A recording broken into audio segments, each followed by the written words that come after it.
कोणीतरी एक दिवस खपी बाबांना विचारलं कर्म काय, कर्म करा म्हणजे काय करायचं.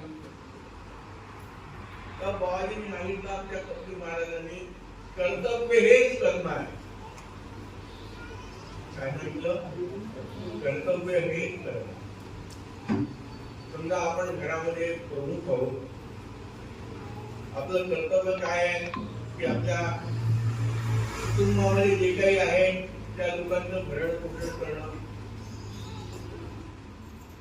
समजा त्या कुटुंबाची स्त्री आहे तर पोरांकडे लक्ष देणं किंवा जे काही नवऱ्याचं